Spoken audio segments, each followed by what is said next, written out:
So മിസ്സിൻ്റെ +1 students എല്ലാവരും അടിപൊളിയായിട്ടിരിക്കുന്നു എന്ന് വിശ്വസിക്കുന്നു. അപ്പോൾ നമ്മുടെ 2 ടേം നമ്മൾ അടിപൊളിയായിട്ട് ചെയ്തിട്ടുണ്ട്. അതായത് ഫസ്റ്റ് ടേം നമ്മുടെ Onam exam and second term നമ്മുടെ ക്രിസ്മസ് എക്സാം. ഈ 2 പരീക്ഷയിലും ചില കുഞ്ഞുങ്ങളൊക്കെ ഒത്തിരി ഹാർഡ് വർക്ക് ചെയ്തിട്ടും നന്നായിട്ട് ചെയ്യാൻ പറ്റാഞ്ഞ കുഞ്ഞുങ്ങളുണ്ട്.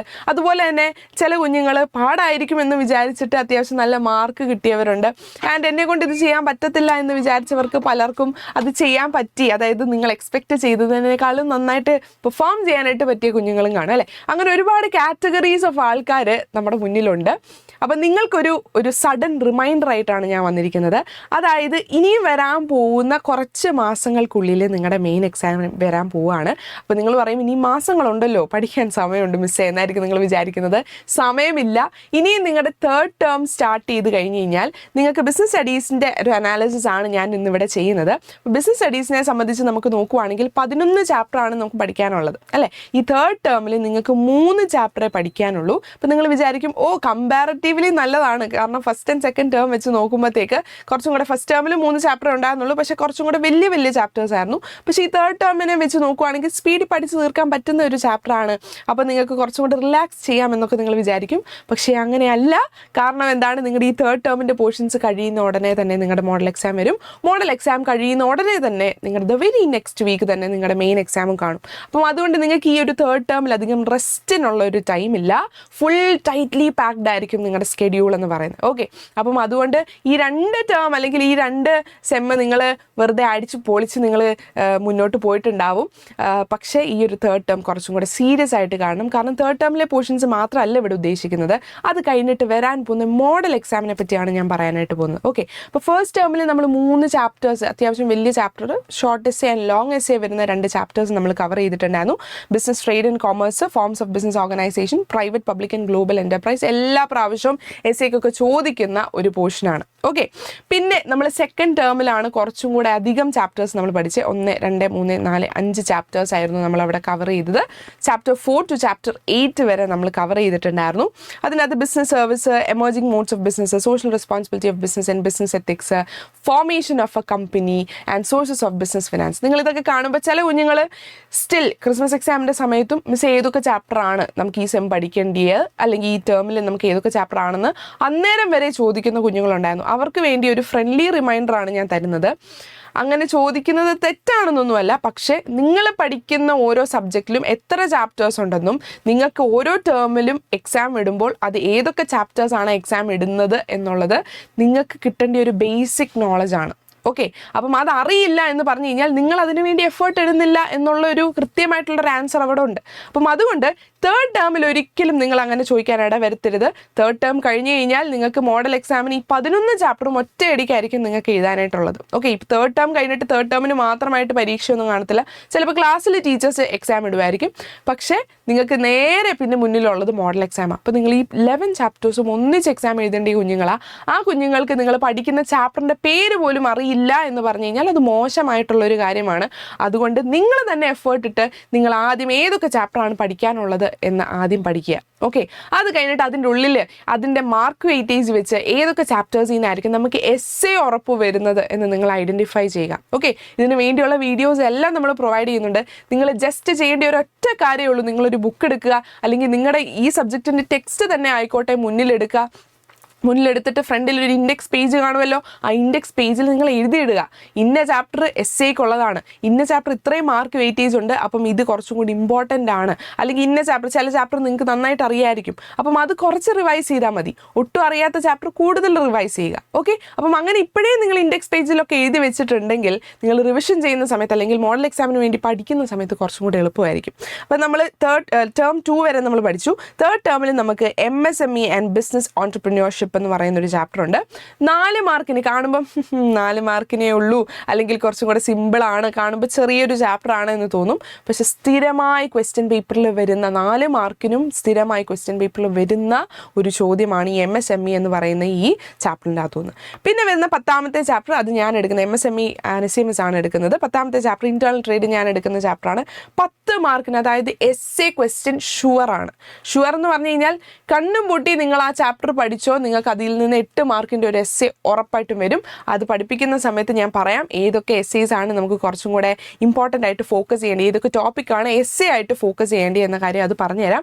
അതും എൻ്റെ കുഞ്ഞുങ്ങൾ ടെക്സ്റ്റിലൊന്ന് എഴുതിയിടുക. ഓക്കെ, അപ്പോൾ ഇൻറ്റേർണൽ ട്രേഡ് എന്ന് പറയുന്നത് അത്യാവശ്യം വലിയ ചാപ്റ്ററാണ്.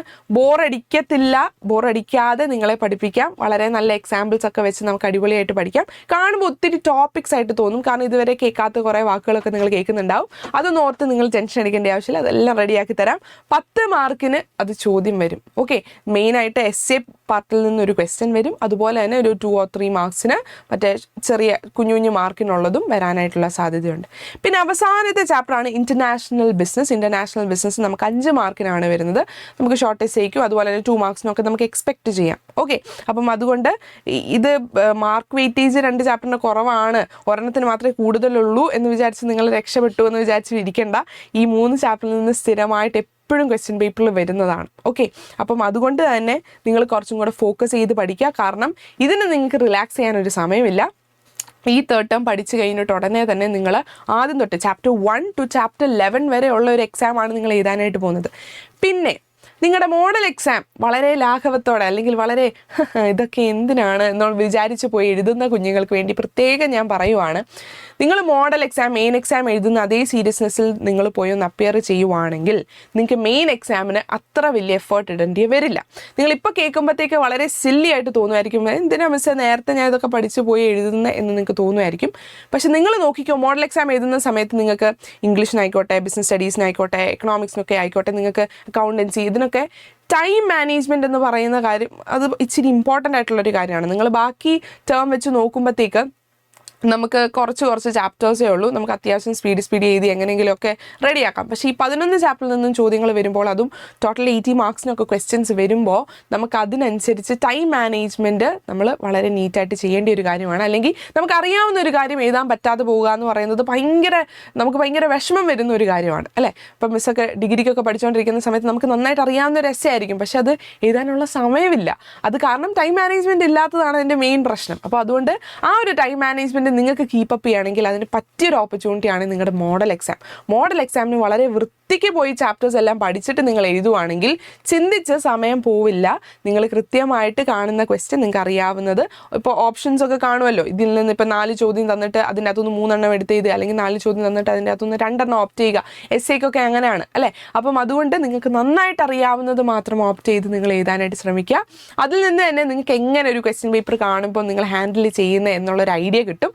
പിന്നെ നിങ്ങളുടെ മോഡൽ എക്സാമിൻ്റെ ആ മാർക്ക് വെച്ച് അസസ് ചെയ്തിട്ട് വേണം നിങ്ങൾ മെയിൻ എക്സാമിലേക്ക് പഠിക്കാൻ. അതായത് ഏത് ചാപ്റ്ററിലാണ് നിങ്ങൾക്ക് ഏറ്റവും കുറവ് വന്നത്, അല്ലെങ്കിൽ ഏത് സബ്ജക്റ്റിനാണ് കുറവ് വന്നത്, അല്ലെങ്കിൽ ഏത് ടൈപ്പ് ക്വസ്റ്റ്യൻ വന്നപ്പോഴാണ് നിങ്ങൾക്ക് എഴുതാൻ പറ്റാതെ വന്നത്. ഡയറക്റ്റ് ക്വസ്റ്റ്യൻ വരുമ്പോൾ എല്ലാവർക്കും എഴുതാൻ പറ്റുമായിരിക്കും, പക്ഷെ ചിലവർക്ക് ഇൻഡയറക്റ്റ് ക്വസ്റ്റ്യൻസ് ഒക്കെ ആപ്ലിക്കേഷൻ ലെവൽ അക്കൗണ്ടൻസിക്കൊക്കെ വരുന്ന സമയത്ത് നിങ്ങൾ ചിന്തിച്ച സമയം പോകുമായിരിക്കും. അപ്പം ഏത് ടൈപ്പിനാണ് കൂടുതൽ നിങ്ങൾ ഫോക്കസ് കൊടുക്കേണ്ടത് എന്ന് മോഡൽ എക്സാമിലൂടെ തന്നെ നിങ്ങൾക്ക് മനസ്സിലാവും. ഓക്കെ, അപ്പം അതുകൊണ്ട് നിങ്ങൾ ചെയ്യേണ്ടത് do small steps every day. അതായത് ചെറിയ സ്റ്റെപ്പുകൾ നിങ്ങൾ എടുത്തു വെക്കുക.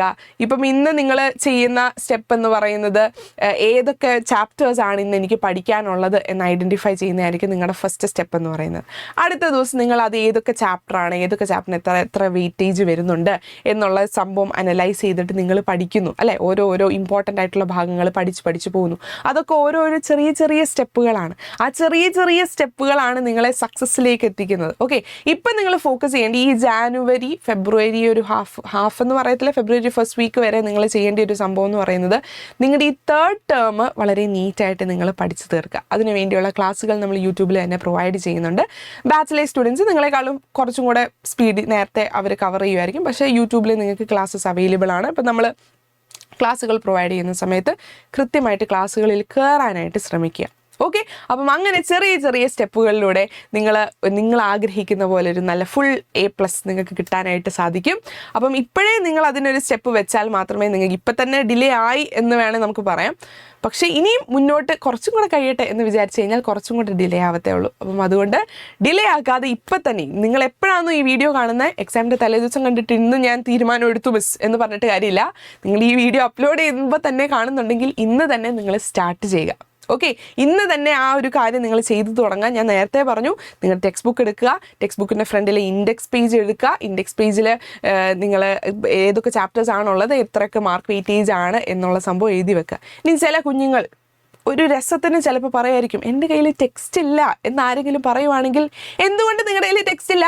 നിങ്ങൾക്ക് പഠിക്കേണ്ട റെസ്പോൺസിബിലിറ്റി നിങ്ങളുടെ കൂടെയാണ്. ഓക്കെ, അപ്പം അതുകൊണ്ട് ഇപ്പം ടെക്സ്റ്റ് ഇല്ലെങ്കിൽ പോട്ടെ, ആരെങ്കിലും ഒക്കെ പ്രിൻ്റ് ഔട്ടൊക്കെ എടുത്തായിരിക്കും പഠിക്കുന്നത്, അല്ലെങ്കിൽ നോട്ടൊക്കെ എഴുതിയായിരിക്കും പഠിക്കുന്നത്. പോട്ടെ, നിങ്ങൾ വെറുതെ ഒരു നോട്ട്ബുക്ക് എടുക്കുക. നോട്ട്ബുക്കിൻ്റെ അകത്തുനിന്ന് ഏതൊക്കെ ചാപ്റ്റർ ഉള്ളതെന്ന് ഇപ്പം ഞാൻ ഇതിൻ്റെ അകത്ത് ഫുള്ളി കാണിച്ചിട്ടുണ്ട്.